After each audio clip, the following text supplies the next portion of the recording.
GBI yang paling membawa dampak yang dahsyat dan luar biasa buat gereja. Amin. Hari ini saya mau share tentang Injil dan kuasa. Sama-sama bilang sama saya, Injil dan kuasa. Saya percaya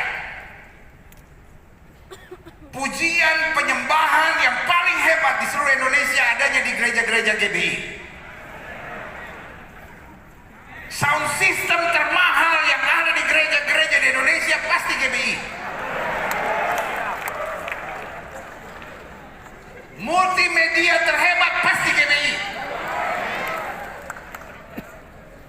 Tapi jangan salah, kalau ada satu gereja yang tidak ada atapnya, cuman gedek saja sampingnya, pasti GBI.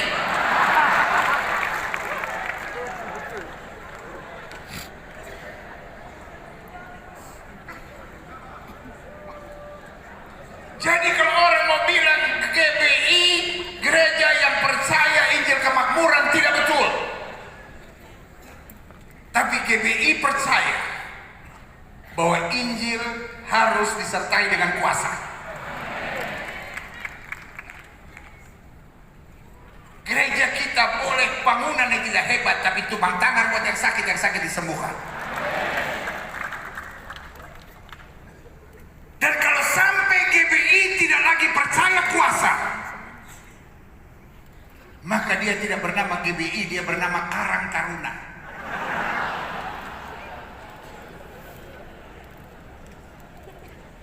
Karena seingat saya waktu saya sekolah, yang mengajar GBI adalah Dr. H.L. Senduk sendiri, Om Ho. Dan beliau selalu mengajar, Injil harus disertai dengan kuasa. Pendeta GBI yang doktor teologi dari sekolah-sekolah terakreditasi banyak. Meskipun yang tidak terakreditasi juga banyak, tapi tak apa-apa.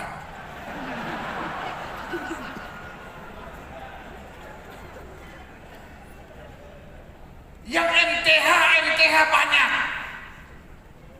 Tapi saya mau kasih tahu, yang tidak sekolah juga banyak. Dan semua diterima oleh Tuhan Yesus, luar biasa. Asal jangan tidak sekolah tapi tulis nama DR. DRS boleh, di rumah saja. Karena pendeta bukan soal kau doktor atau tidak. Pendeta soal kau melayani dengan kuasa atau tidak. Sama-sama bilang sama saya, melayani dengan kuasa. Siapa yang rindu pulang dari sinode ini melayani dengan kuasa? Berikan tepuk tangan yang meriah. Buka Alkitab kita sama-sama. Kalau multimedia sudah siapkan, kita bisa lihat sama-sama. Di gereja kita nggak ada yang model kayak begini, coba bayangin. Jangan sampai pendeta botak di belakang. Dapat lihat di layar, kasihan. Ampuni mereka sebab mereka tidak tahu apa mereka perbuat. Haleluya. Kalau sudah botak di belakang, jangan pakai multimedia rupa begini. Repot. Setiap kali kita putar, landasan ada di kepala.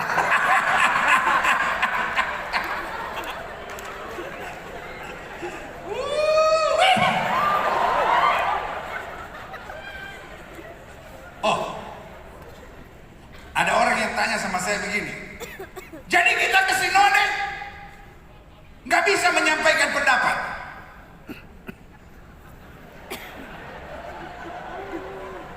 Latar belakang saya penginjil. Penginjil itu orang tidak boleh menyampaikan pendapat, terima saja. Bertobat lagi baru, tidak. Tapi saya mau kasih tahu, tadi saya ngobrol sama Sekum. Sekum bilang begini, semua saudara yang punya masukan, setiap saudara yang punya beban bisa masuk ke email. Pendeta GBI walaupun dimanapun pasti punya email. Punya? Kalau tidak punya email, tidak boleh punya nomor rekening. Kalau tidak ada nomor rekening, parah kita. Karena pendeta GBI modalnya cuma dua. Satu Tuhan Yesus, satu lagi nomor rekening. Siapa tahu ada yang digerakkan roh Tuhan. Oh.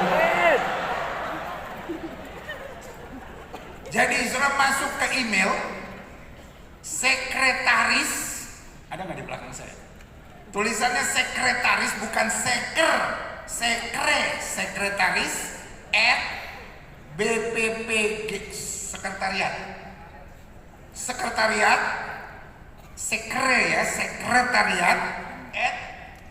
nah ini dia nih, sekretariat @bppgbi.org. Ini bukan hanya pertanyaan, tapi kalau sudah punya masukan, sudah punya kritik, sudah punya saran, karena saya percaya GBI sehati siap untuk menerima masukan, kritik, dan teguran apapun dari kita. Amin. Karena kita percaya semua harus lebih baik. Karena GBI punya kita semua. Yang bilang amin cuma dua, yang lain nggak yakin dia punya. GBI punya kita semua. GBI punya kita semua. Mau kasih masukan? Mau kasih saran? Masuk ke situ. Dan semua saran saudara pasti dibaca untuk ditindaklanjuti, dan yang baik akan dipakai untuk kemajuan selanjutnya. Amin. Puji Tuhan. Saya juga dapat masukan dari teman saya, Pendeta Kirenius Boleh. Dia sedang mau membangun gerejanya GBI Sesawi, dan beliau bawa kain-kain NTT rupa begini nih, kain NTT ini. Ini bukan dari Amerika, ini bukan koboi. Ini kain dari Sabu, saudara-saudara. Beliau bawa untuk masukan atau untuk dana untuk gerejanya yang sedang dibangun GBI Sesawi. Jadi iman sebesar biji sesawi dapat memindahkan gunung. Jadi saya percaya saudara-saudara yang digerakkan Tuhan dapat menghubungi Pendeta Kirenius Boleh. Mana dia? Tolong lambaikan tangan. Nah ini dia, hamba Tuhan yang luar biasa. Jadi saudara-saudara yang digerakkan Tuhan, kain-kainnya sangat bagus, kualitas luar biasa, dan saya percaya lewat kita semua gereja dapat terbangun. Sekali lagi, GBI punya kita semua. Amin. Yes. Bukan kitab kita sama-sama. Mana yang tadi? Kisah Rasul 14 ayat 5 sampai 11. Maka mulailah orang-orang yang apa? Tidak mengenal Allah, dan siapa? Orang-orang Yahudi. Halo. Gini. Kalau saya bilang halo, jangan ada yang bilang hai. Terlalu feminim. Halo, hai. Kan sudah nggak harapkan saya juga bilang hai juga. Itu jaga ya GBI dari LGBT ya. LGBT boleh datang ke gereja tapi tidak boleh melayani. Ya tapi kadang-kadang mereka menyusup. Kita harus tahu caranya.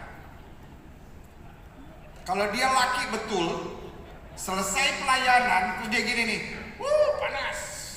Itu laki betul. Tapi kalau dia selesai pelayanan, panas. Orang Manado bilang setengah manta dia. Atau lihat juga dari doanya. Kan GBI banyak doa-doa terobosan kan. Kalau dia doa kencang begini kayak tadi Pak Yosia, Tuhan berkati, itu benar. Tapi kalau dia buka tutup, Tuhan berkati dalam.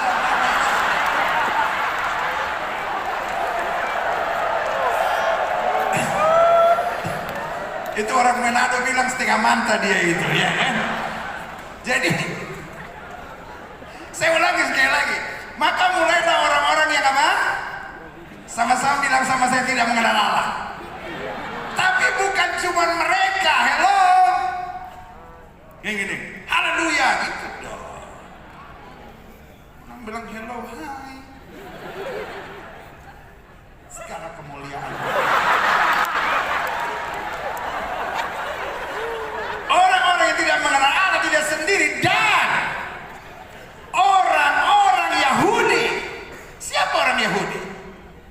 Bangsa pilihan, umat yang mengenal Allah.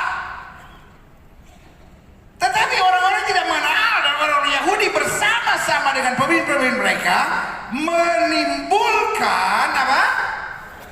Satu gerakan untuk apa? Memberkati, mengumpulkan dana. No. Untuk apa? Menyiksa dan melempari kedua rasul itu dengan apa? Batu. Pertanyaan saya, apa yang dibuat oleh rasul-rasul itu? Memberitakan Injil. Tugas kita bukan membesarkan gereja, tugas kita bukan memperindah gereja, tugas kita memberitakan Injil. Kalau karena memberitakan Injil gereja kita jadi besar, haleluya. Tapi ada juga yang karena memberitakan Injil gerejanya dibakar, haleluya. Sama-sama bilang sama saya, tugas saya memberitakan Injil. Hari-hari ini ada banyak pendeta mau berusaha menjadi motivator. Kalau motivatornya dasarnya kebenaran firman Tuhan, semua kebenaran firman Tuhan harusnya memotivasi. Amin. Tapi jangan berusaha jadi motivator, karena tugas utama gereja memberitakan Injil. Yang setuju sama saya katakan, saya harus tetap memberitakan Injil. Tapi jangan salah, ayat ini bilang dari orang yang tidak mengenal Allah, dari bangsa pilihan Allah, mereka bersatu bahkan mendatangkan sebuah gerakan. Tujuannya untuk apa? Menyiksa dan melempari kedua rasul itu dengan batu. Sama-sama bilang sama saya, ada harga untuk pekabaran Injil. Yang siap sama-sama bilang, saya siap bayar harga.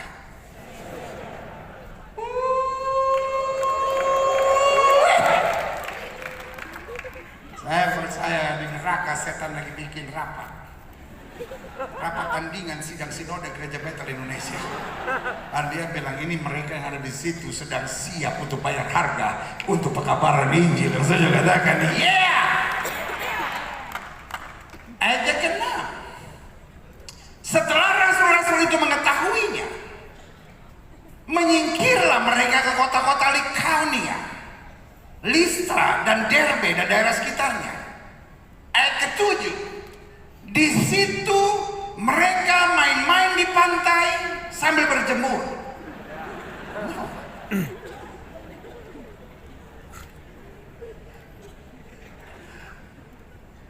Mereka pindah karena tekanan pemberitaan Injil, tapi mereka tetap memberitakan Injil. Sama-sama bilang, saya tetap memberitakan Injil. Ayat ke-8. Di Listra ada seorang yang duduk saja karena lemah kakinya dan lumpuh sejak ia dilahirkan dan belum pernah dapat berjalan. Ayat 9. Ia duduk mendengarkan ketika Paulus berbicara, dan Paulus menatap dia dan melihat bahwa ia beriman dan dapat disembuhkan. Lalu kata Paulus dengan suara nyaring, berdirilah tegak di atas kakimu. Dan orang itu melonjak berdiri lalu berjalan kian kemari. Ketika orang banyak melihat apa yang telah diperbuat Paulus, mereka itu berseru dalam bahasa Likaonia, dewa-dewa telah turun ke tengah-tengah kita dalam rupa manusia. Ayat yang ke-12.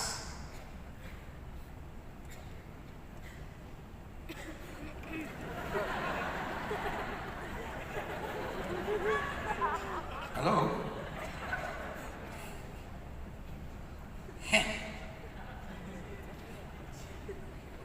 Belum. Ayatnya belum, udah selesai.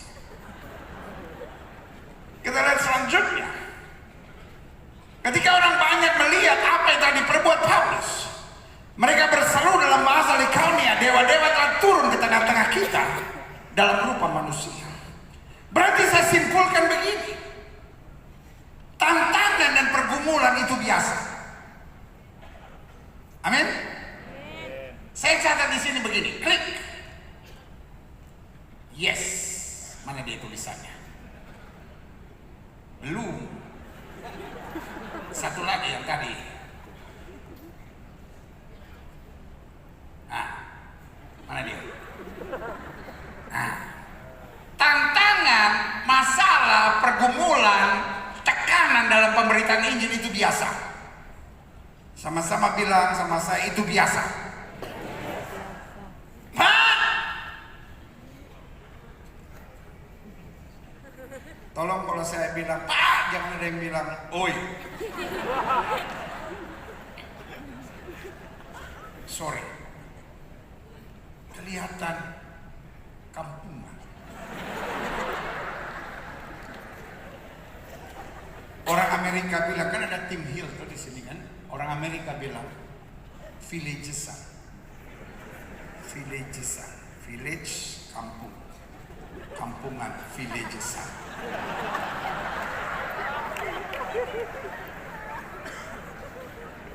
Kan kalau di film-film gitu kan, film-film Hollywood kalau ditanya Mr. Smith, dia jawab gini.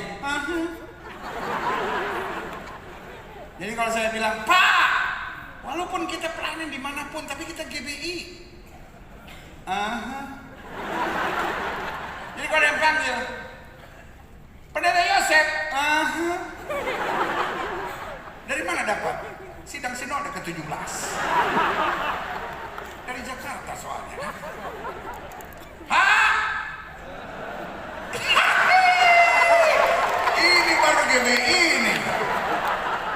Pak, Pak, oi, ayah. Itu kelas pengerja, gembala. Walaupun jemaat cuma 9. Di pertemuan-pertemuan apa juga ada pejabat juga gitu dipanggil. Pendeta Lukas,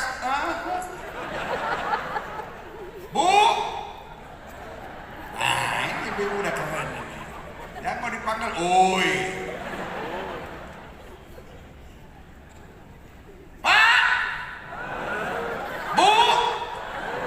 Tantangan itu biasa.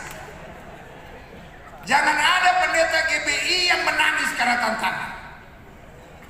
Jangan ada pendeta GBI yang mau mundur dari gereja karena tantangan.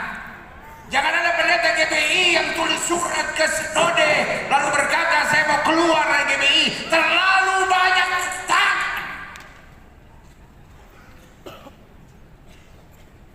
Sama-sama bilang tantangan itu biasa.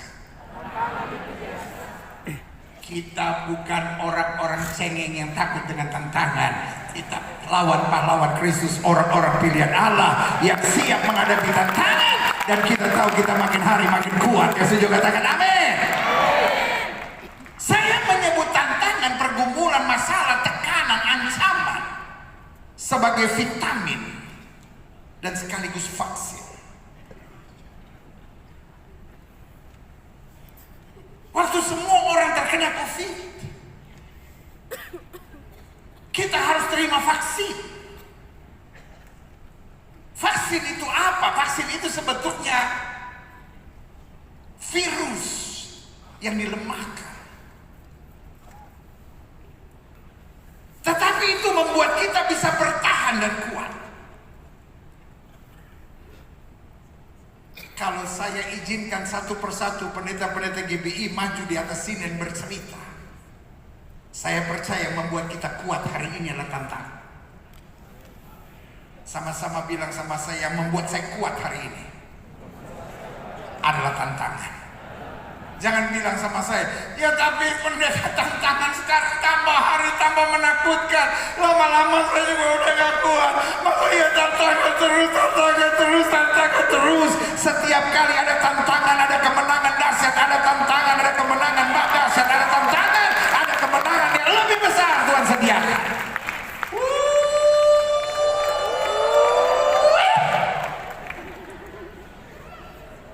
Berjalan pulang ke hotel nanti, berjalan dengan tegap sambil berkata, saya siap menghadapi tantangan, saya siap menghadapi tantangan, karena Tuhan sudah sediakan kemenangan yang luar biasa buat saya. Haleluya. Nah, saya coba catat, klik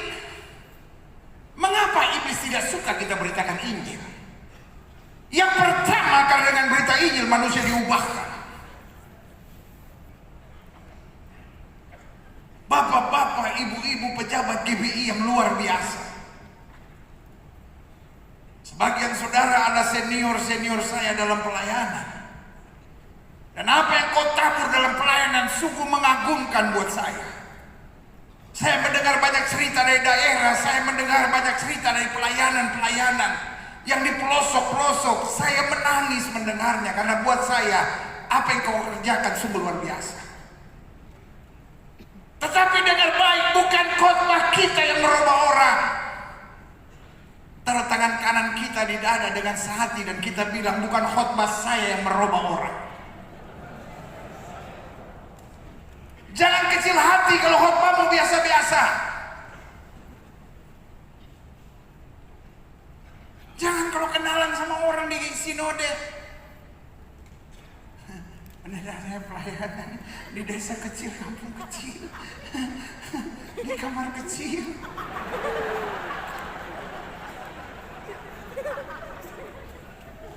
Semua pendeta GBI kalau kenalan bilang saya pendeta GBI, titik.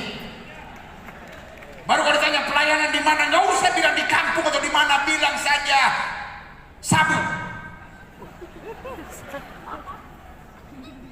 Ini kan Sabu terus masih dalam lagi 2 jam. Sebut aja kampungnya apa. Dia nggak tahu, dia yang bodoh.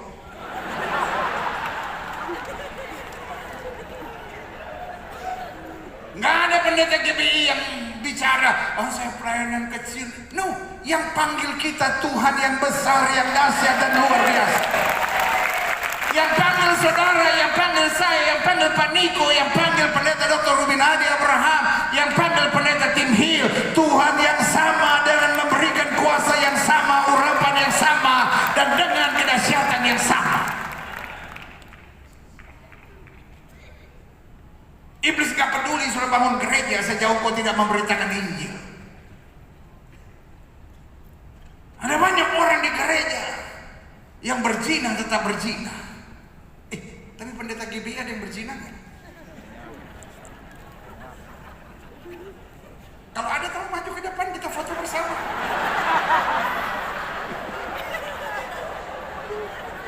Sudah, pendeta Dr. Ruben ada Abraham sebagai ketua umum sudah bilang, kita nggak nengok ke belakang, kita nengok ke depan.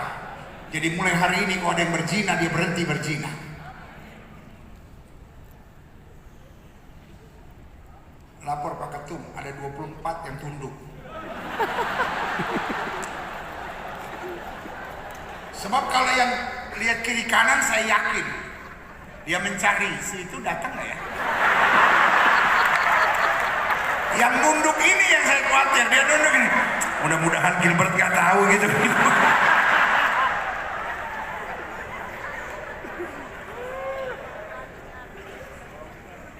Sama-sama bilang pendeta GBI harus bertobat. Pendeta GBI harus hidup suci. Dan pendeta GBI akan lihat kemuliaan Tuhan dinyatakan. Mereka tepuk tangan yang meriah buat Tuhan.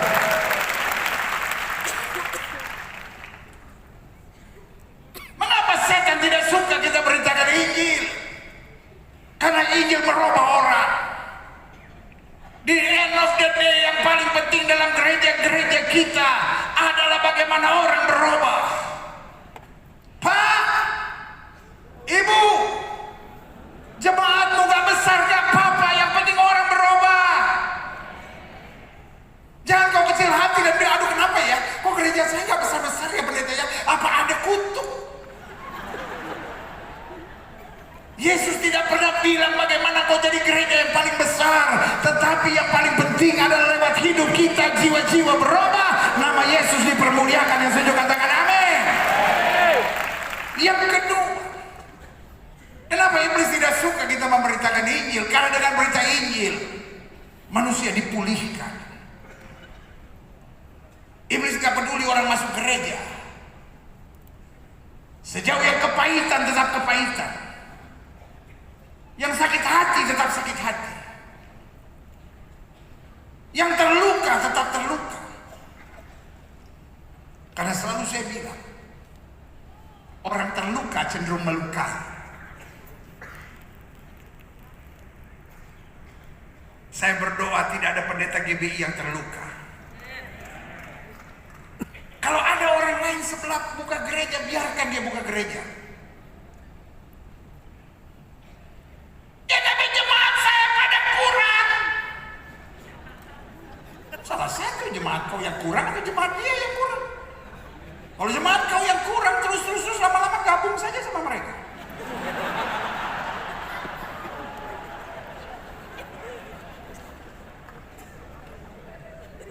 Gereja bukan tempat kita cari makan. Ini saya udah yakin dari pertama saya persiapan dari kemarin, saya udah tahu susah ada yang bilang amin. Pendeta bukan tempat kita cari makan. Gereja bukan bisnis. Gereja tempat kita awal panggilan Allah. Mungkin di gereja kita musiknya bukan lebih bagus dari gereja lain. Mungkin gereja kita AC-nya tidak lebih dingin dari gereja lain. Tetapi biarlah di gereja Bethel Indonesia yang pertama jiwa dirubah, yang kedua mengalami pemulihan, sesuatu yang dahsyat Tuhan kerjakan. Amin. Yang ketiga, kenapa iblis tidak suka dengan kita beritakan Injil? Yang ketiga, karena pemberitaan Injil manusia dikuatkan. Tahukah saudara, hari-hari ini paling banyak orang stres. Tanya sama sebelah saudara, kau juga stres?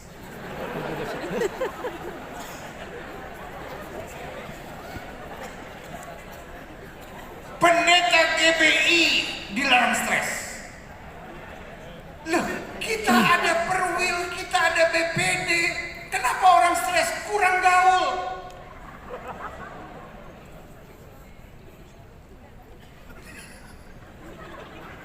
Kopimu kurang kental. Kata Menteri Agama bilang, piknikmu kurang jauh.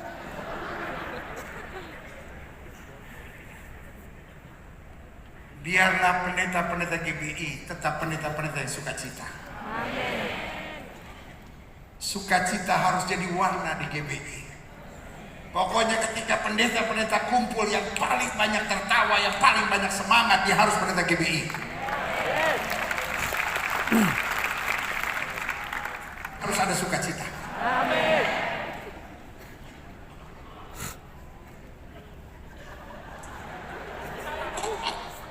Bu, jangan stres suami.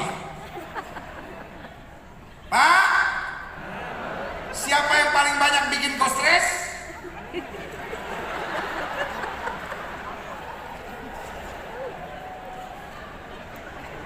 Nah ini saya senang ini, cuma dia yang berani negur istri saya nih, haleluya.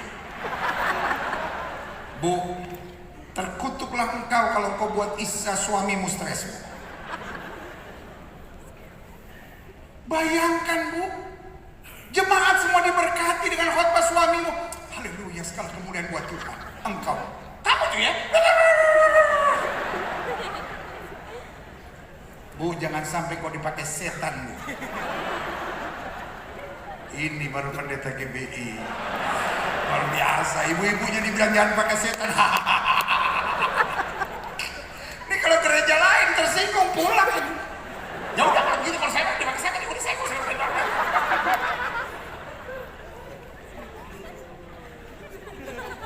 Ibu-ibu yang terhormat, pulang nanti sambil di jalan pegang tangan suami, bilang, sayang, mulai hari ini aku bikin kau tambah semangat. Lihat suami-suami, kemarin saya menangis. 567 pendeta GBI mati. Sebagian besar laki-laki. Saya tanya sama ketum, kenapa? 1 COVID, 2 serangan jantung, 3 stroke. Saya percaya dia stres sama bininya. Yang ketawa Bu, sadar.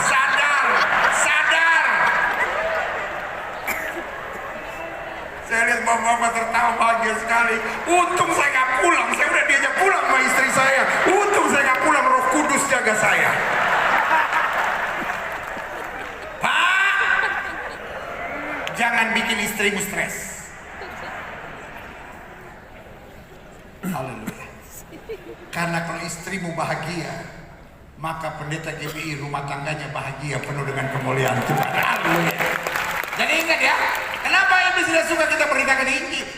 Karena dengan berita Injil manusia diubahkan, dengan berita Injil manusia dipulihkan, karena berita Injil manusia apa? Dikuatkan.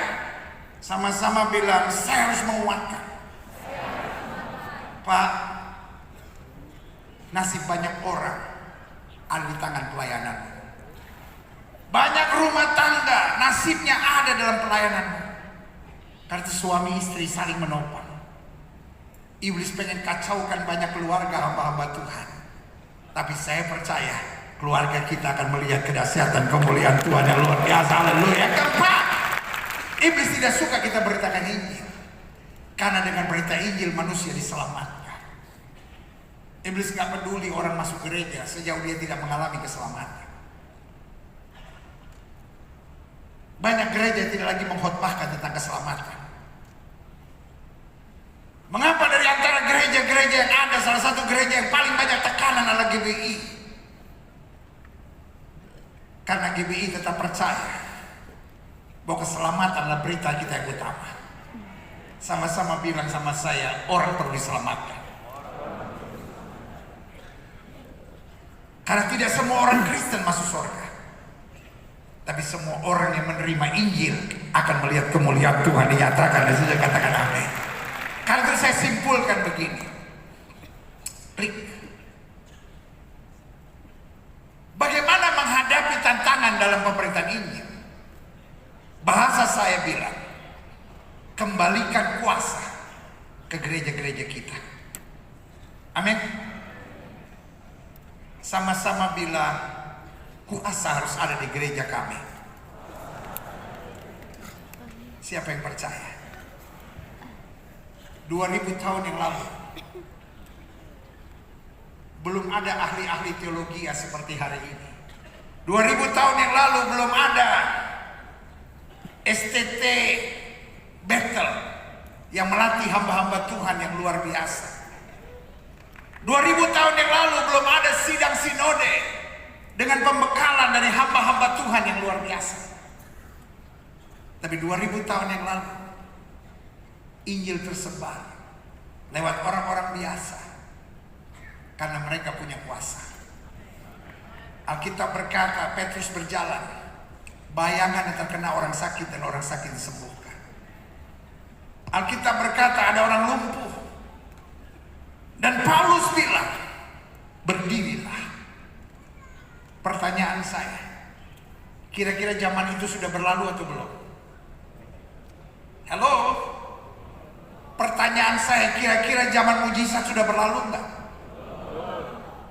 Siapa yang percaya mujizat masih perlu di gereja-gereja kita? Di YouTube sedang banyak serangan terhadap pendeta-pendeta yang melayani dengan mujizat. Saya berdoa, di kampung-kampung kita, di kota-kota kita, di desa-desa kita, di pedalaman-pedalaman kita, kemuliaan Tuhan tetap harus dinyatakan, kuasa harus dinyatakan. Orang boleh kritik teologi kita, tetapi ketika orang sakit sembuh, itu adalah bukti bahwa kemuliaan Tuhan dinyatakan. GBI salah satu gereja yang doktrin teologianya paling mantap. Kita ada orang-orang seperti Pak Dr. Asigor, Dr. Gernaida Pakpahan, Dr. Junifrius Gultom, Dr. Franz Pantan, dan berbagai doktor-doktor lainnya yang memang mengajar dengan hebat, yang memang buat buku yang luar biasa. Sehingga saya beri nama GBI adalah salah satu gereja yang doktrin teologianya paling mantap dan paling bertanggung jawab. Kalau ada satu dua yang mengajar kurang-kurang mantap, itu tidak mewakili GBI secara umum. Tapi GBI punya buku-bukunya tentang itu. Kalau saudara perlu hubungi kantor BPP. Tapi yang saya mau ingatkan buat saudara, betul doktrin kita mantap, tapi gereja kita juga percaya, orang percaya tumpang tangan buat yang sakit disembuhkan. Kita masih percaya usir setan dalam nama Yesus, maka dia lari. Dan saudara, ini yang saya mohon sebagai rekan dalam Tuhan. Saya di bagian penginjilan mau mengingatkan setiap kita, mari kembalikan kuasa di gereja-gereja kita. Saya mengerti tidak semua bisa bikin hal yang bagus, model media seperti ini. Gak semua bisa bikin gedung-gedung gereja yang hebat. Abang tadi siang bilang 20.000, astaga. Sebagian kita, mungkin kampung kita, kota kita gak nyampe 20.000 orang. Udah termasuk anjing dan kucing di situ.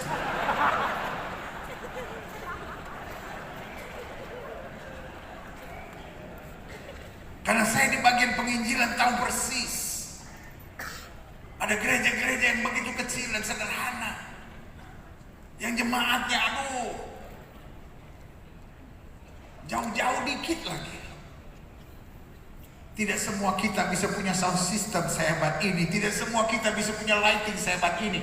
Tadi tuh worship dari NDC, astaga, kita bawa nggak mau pulang. Sebagian kita bilang, duh tuh anak-anak kalau bisa gue bawa ke gereja gua. Tapi kalau mereka lompat-lompat begitu di gereja kita, rubuh.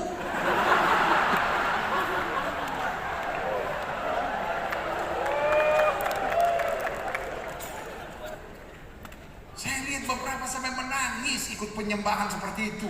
Rindu, aduh kapan yang kayak begini di gereja saya. Musik boleh beda, mimbar boleh beda, tapi saya percaya kuasa yang sama harus ada di setiap gereja. Yang percaya angkat tangan bilang, saya rindu kuasa di gereja kami. Saya rindu kuasa di pelayanan kami. Saya berdoa pulang dari sinode ini, ketika sudah pulang besok ada perjamuan suci, pastikan sudah hadir sampai ibadah penutup. Jangan udah penutup, mau jalan-jalan dulu, mau lihat-lihat dulu. Tunggu sampai perjamuan suci terakhir. Nanti dari pemerintah ada Menteri Negara BUMN akan ada di sini untuk menutup. Setelah itu akan ada perjamuan suci. Dan waktu perjamuan suci sudah angkat imani, mulai hari ini saya melayani dengan kuasa, yang sakit disembuhkan, rumah tangga dipulihkan, setan-setan dihancurkan. Amin. Nah, saya coba simpulkan, klik. Kuasa apa yang perlu kembali di gereja kita? Satu, kuasa yang menghancurkan iblis. Iblis mau bikin gereja kita become a show, hanya show. Tetapi biarlah gereja-gereja kita kembali memuliakan Kristus. Amin. Makin banyak pakai jimat, makin banyak orang pakai kuasa kegelapan, makin banyak orang percaya ramalan-ramalan nasib. Biarlah orang-orang itu masuk ke gereja-gereja kita di GBI. Mereka gak tahan karena ada api kemuliaan Tuhan yang ada di tengah-tengah mereka. Amin. Yang kedua, apa yang perlu kita kembalikan? Kuasa. Kuasa untuk menghadirkan apa? Kesembuhan. Rumah sakit makin banyak, tapi rumah sakit makin mahal, bos. Saya ketemu pendeta-pendeta yang tiba-tiba khotbah dan bilang, apa itu? Pendeta khotbah kesembuhan, pendeta khotbah kesembuhan. Tuhan sudah merubah metode kesembuhan menjadi hikmat bagi para dokter untuk membuat obat. Lalu kita minum obat dalam nama Yesus, itulah kesembuhan. Pertanyaan saya, bukankah di desa-desa kita sebagian tidak ada dokter, tidak ada rumah sakit? Tetapi ada tangan hamba Tuhan yang bisa ditumpangkan tangan buat yang sakit dan yang sakit disembuhkan. Sebagian besar gerakan Pantai Kosta dimulai dari orang-orang biasa yang menumpangkan tangan buat yang sakit dan yang sakit disembuhkan. Saya rindu kembali melihat, dan saya percaya itulah awal dari doa pelayanan Dr. Hair Sendu. Pelayanannya penuh mujizat, pelayanannya penuh kuasa. Jangan GBI menjadi semakin modern. Semakin modern itu bagus, tapi jangan sampai semakin modern melupakan kuasa Allah. Biarin orang bilang gereja kita gereja orang rendahan, orang biasa, tetapi yang sakit disembuhkan, yang lemah dikuatkan, yang susah dihiburkan, setan-setan dihancurkan. Amin. Sama-sama bilang, pelayanan saya harus penuh kuasa. Malam ini kita akan berdoa. Saya undang pemain musik maju ke depan. Malam ini kita akan berdoa supaya pelayanan kita kembali pada kuasa. Saya berdoa di kampung-kampung, di desa-desa, di kota-kota, dimanapun gereja Bethel Indonesia ada. Haleluya kalau gerejamu besar. Haleluya kalau sound systemmu luar biasa. Haleluya kalau media centermu luar biasa. Haleluya kalau lighting di gerejamu luar biasa. Tetapi saya berdoa tetap, dimanapun gereja kita ada, kuasa Tuhan dinyatakan, hal-hal luar biasa Tuhan kerjakan. Amin. Yang terakhir, bagaimana menghadapi tantangan dalam pemberitaan Injil.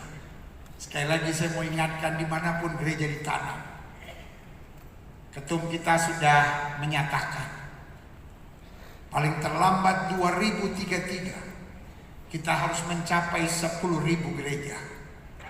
Tapi saya percaya kalau tahun ini kita semua melayani dengan kuasa, 2024 nggak usah tunggu lama lagi. 2024 lebih dari 10.000 jemaat gereja Bethel Indonesia sama. Sementara gereja-gereja lain sedang berpikir bagaimana lebih modern, gereja kita berpikir bagaimana kuasa Allah kembali ke gereja kita. Yang pertama, kuasa menghancurkan iblis. Yang kedua, kuasa yang menghadirkan kesembuhan. Tiga, kuasa yang menyatakan terobosan-terobosan mujizat-mujizat Tuhan. Supaya pengusaha yang di gereja saudara, yang sedang terbelit utang, tiba-tiba diberkati Tuhan luar biasa, bisa menyelesaikan utangnya dan nyumbang gereja. Itu aja, amin.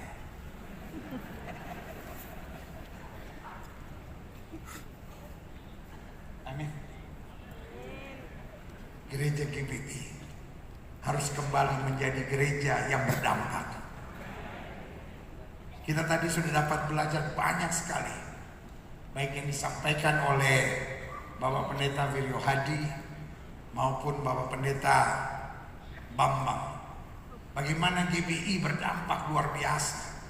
Dan saudaraku yang kasih dalam Tuhan, saya percaya setiap kita terbakar. Tapi setiap saudara mikir, bangun rumah sakit berapa? Bayar uang sekolah anak gua aja telat. Terus Pak Bambang mulai cerita bagaimana bak-bak sampah. Ya udah, tempat sampah di rumah gua aja gua bayarin nyicil. Mungkin kita gak bisa. Haleluya kalau sudah bisa berdampak sejauh itu.